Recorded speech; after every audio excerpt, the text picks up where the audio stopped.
YouTube, what's happening? It's been a while, long while. I think I dropped my last video sometime around Thanksgiving, and December was, you know, holidays, pre-holidays, a lot going on there. January's been pretty busy with a lot of doctor stuff, so I just haven't had the creative juices, haven't had the creative will to sit down and make any videos, and but I'm getting some renewed confidence to do some here, so I thought we would jump in. I had promised a horror t-shirt collection showing, so I'm going to do that quick, and I've got a bunch of other stuff planned that I'm going to drop sporadically through the week, into next week probably. Got a kick-ass Killing Joke retrospective deep dive, if you will. We're going to go through virtually every album because I've got virtually everything. I think I've got everything. We're going to talk about their history.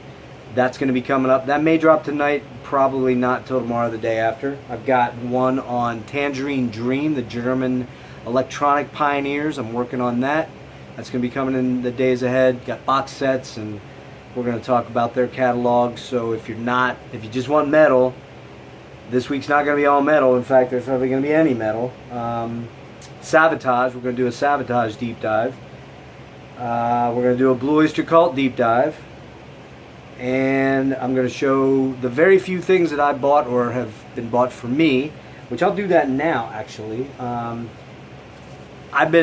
Because of my health, I've been out of work, so I have not been doing much buying at all, which sucks. But it's kind of good, because I've got so fucking much stuff that I still haven't gotten through from years of buying, that it's probably a good thing that I was on a moratorium for a year. But haven't bought very much. I've gotten quite a few gifts from some very generous, cool people, some of which I've already showed you, but some of this stuff I have bought. Those that know me or do the streams with me are going to know that back in July I bought the Demolich 20th Adversary of Emptiness, which I believe is everything. It's all the demos. It is Nespith, and comes from Svart. I bought this July 3rd, and it took until October 30th to show up. And it was coming from Antti Bowman in Finland. Cool guy, but I kind of didn't think it would ever show up. Comes with a kick-ass booklet. Most of you probably have this if you're into this kind of death metal. Really killer interview questionnaire with Antti. It's like about 30 pages, something like that. Lots of cool photos. Goes over all the demos. Talks about Nespith. And hopefully we're gonna someday get another album out of them, but I don't know, man. It doesn't seem like it may ever happen. But yeah, so that's one that I did buy in July, 20th Adversary of Emptiness. And again, like I said, you probably know this, but it's got the CD1's Nespith, and then it's got the Emptiness of Vanishing of Emptiness sessions, the Echo sessions, Somewhere Inside the Bowels of Endlessness, the 4 instructionalities of decomposition and regurgitation of blood. It's got all the demos, and this shit rules, man. I mean, this stuff is so fucking bizarre, so insanely technical. Antti's vocals are very weird, and if you don't know Nespith, you should at least check it out. It took me a while to warm to these vocals. They were just very bizarre, and a lot of people don't warm up to them. I did. Artwork's kick-ass. Nespith artwork's kick-ass as well. But yeah, fucking cool shit from Antti Bowman. Very cool. One other one that I got, which I found out about, I think through Rick, Dreadful Minutes maybe, I'm not sure, was Transcending Records put out a reissue limited to 300, and I think they did 500 vinyls, like 200 of one variant, 200 of another, and 100 of another, I believe. Something like that. I didn't look it up because unfortunately I missed out on all the good colors. And I may still pick this up. I think they still have a couple copies of the Black left. I may pick this up. Gormant's The Ending Quest. This fucking album is killer.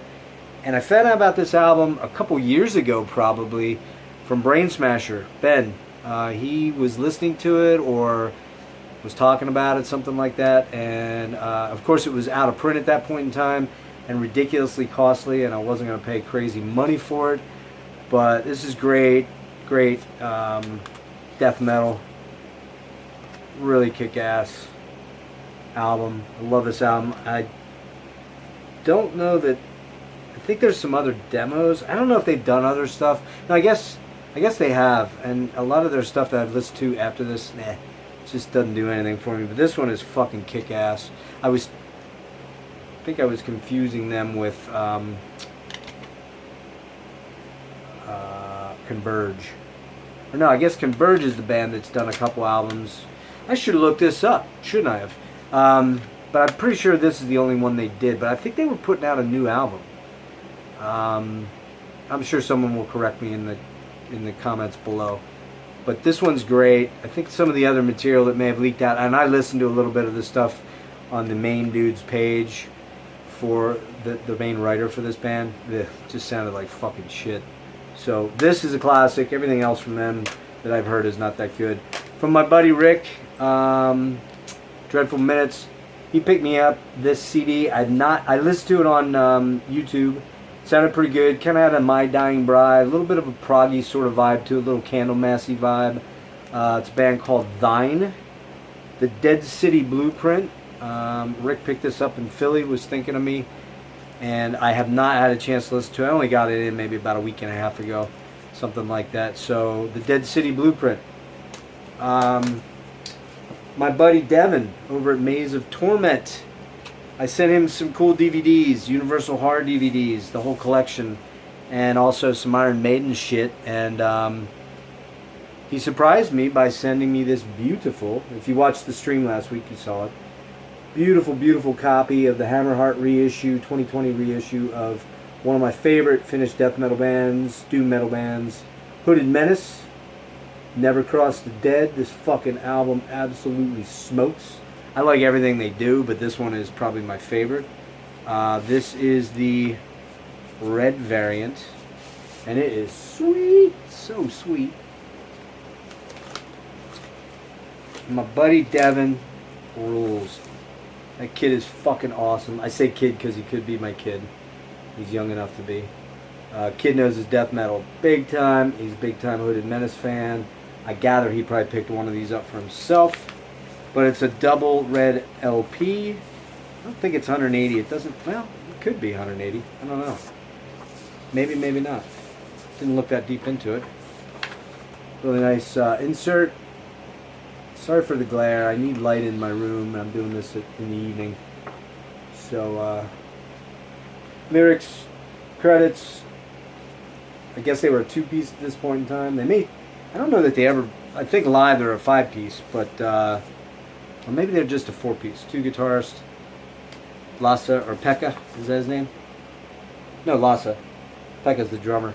And 2 guitar players. I don't know if they're session guys. I did see on Andy LaRoque's Facebook page the other night that he's doing reamping for a new Hooded Menace album. So we should be coming up with a new Hooded Menace album very soon.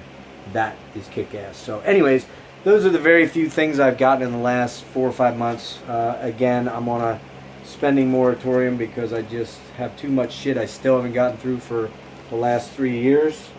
Because I'm a habitual buyer, hoarder, and then I get to the shit later. But that's it. Not very much. There may be some things changing here in the future soon where I may be able to start accumulating shit again, which would be cool. So we'll go through my horror T-shirts quick, and then I'm off to work on those other music-related videos. So I'm a huge Hammer and Universal Horror fan. Have all the stuff. All the videos and all the Blu-rays, and this set gets constant airplay from me. That is the Blu-ray Classic Monsters set from Universal, the complete film collection. You got your old Dracula, your Frankenstein, the Mummy, Wolfman, Phantom of the Opera, Invisible Man, and the Creature of the Black Lagoon. It includes all the sequels, the Abbott and Costello videos, the movies rather I should say. Thought 30 fucking films. I thought there was actually 31, but I guess there is only 30. This is kick-ass. Huge Universal and Hammer horror film collection, so I gotta have my fill of t-shirts that have horror figures on them, or horror monsters, or whatever. Carl Lemuels, who was Universal, he was the owner of Universal back in the 20s and 30s, or teens, or whatever it was. Count Dracula. And I believe that's supposed to be the Bella version. Kind of looks like him, but not, I don't know, I guess it does. But these shirts, by the way, were done by Holy Mountain Printing. You can get these, I think, still for like 15 bucks. These fucking rule. They use fantastic tees, and their printing is second to none. With the exception of Bindrune, Marty Worm's printing, Marty Rithkinen's printing is fucking awesome too. Don't want to leave him out. The terrifying faces of Bela Lugosi, and he's on here with White Zombie. He played Frankenstein in one. Here he is from the Island of Lost Souls. He's the leader of the mutants. Here he is. I don't know what he was there. Here he is from the Frankenstein and Wolfman, or Frankenstein, yeah, Wolfman movies, and then I believe that's him as Dracula. That's him from White Zombie. I don't honestly know which film that's from. I should know that. I know a lot about Bela, but that one I can't recall. So Bela Lugosi, my favorite horror actor, kick-ass. Reanimator. That is, if you ever want to watch a totally out there 80s horror, fucked up, if you haven't seen Reanimator, you should see Reanimator. It's awesome. It's horror, it's campy comedy, it's gruesome, it's grisly, it's over the top with regards to the gore and all that kind of stuff. It's so cool. Such a cool album, or such a cool movie, excuse me. The original Frankenstein, that is the... This one glows in the dark, by the way, which is awesome.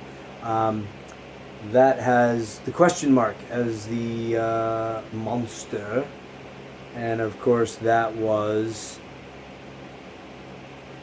I'm totally fucking forgetting his name. Crazy. God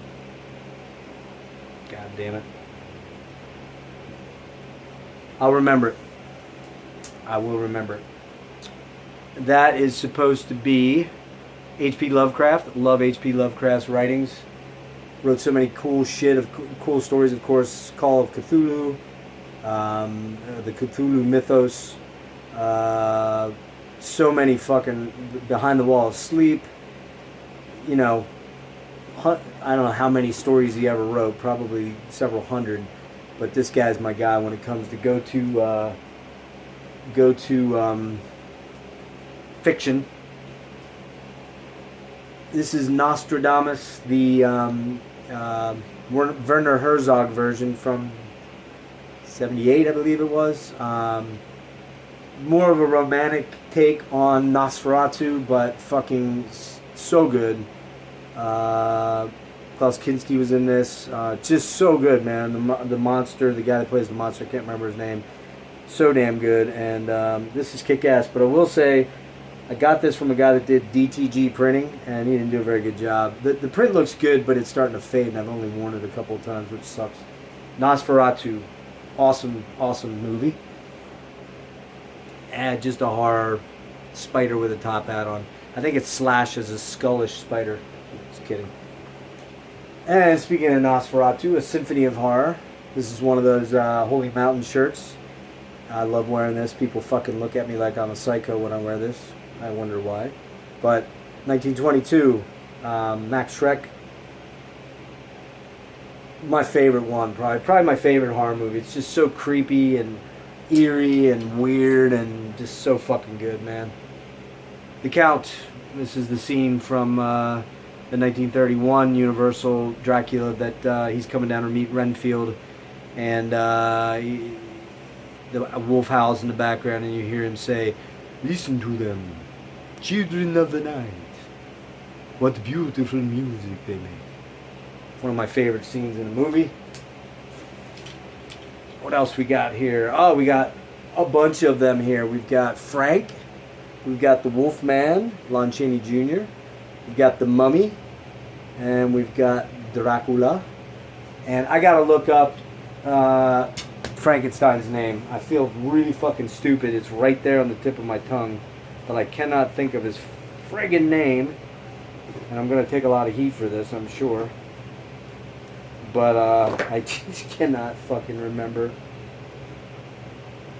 his name, which is bizarre. Boris Karloff. Once I looked at it, it's like, okay, now I know who it is. Boris Karloff. If you haven't seen The Black Cat, it stars Boris Karloff and Bela Lugosi. My absolute favorite Universal flick. You gotta see that one. It's so fucking creepy and evil. Speaking of the Mummy, Universal's Mummy and Boris Karloff. Got a Mummy shirt. Only a few more here. Boris Karloff. That's that guy's name. Boris Karloff. Frankenstein. Can't go wrong with that one, man. Classic fucking film. And finally, The Horror of Dracula. And that's supposed to be Christopher Lee. I guess if you stretch your imagination a little bit, it looks pretty much like Christopher Lee, who took up the mantle of playing Dracula kind of in the 50s. Along with Peter Cushing, did all those awesome fucking Hammer film versions into the 60s and even, I believe, into the 70s at one point. There's several Draculas that Christopher Lee played. I have all those on Blu-ray, and one of these days we'll get there to talk about some of those, because I am going to do a Blu-ray video coming up very soon with some horror stuff that I want to put out there for everybody. So, okay. So that was just a quick rundown of my horror T-shirts. I know, kind of lame, but I wanted to get back in the back to flexing and doing some video for you guys, and lots to come. I'm working on that Killing Joke one after this one, and that may drop later tonight, but probably tomorrow. One other band, well, it's a musical group, duo, whatever you want to call it, that I'm going to do a kind of deep dive on is a band called the Boards of Canada. Really kick-ass, cool, trip-hop, psychedelic weirdness. They haven't been doing a whole lot for the last, I want to say, since Tomorrow's Harvest, which came out, when did that come out here? 2013. So they've been kind of quiet that I'm aware of. They may be doing soundtrack stuff or something like that, but this album, The Campfire Head Phase, one of the greatest albums ever made on the face of the planet. Yeah, it's that good. We're going to talk about Boards of Canada. We're also going to talk about a weird, what I call revivalist evil country band called 16 Horsepower. I pulled my collection of their stuff out, and this is their first album, Sackcloth and Ashes. This fucking band rules. If you're only at my channel for metal, my apologies, because it's not going to be all metal. We're going to talk about a lot of stuff, including revivalist, evil fucking country. This shit is awesome. I'm going to talk about that. That may be my next one before the Killing Joke video. So, alright guys, I'll talk to you very soon. I promise it won't be almost 2 months between the next video. In fact, it may only be a few hours. So, catch you later.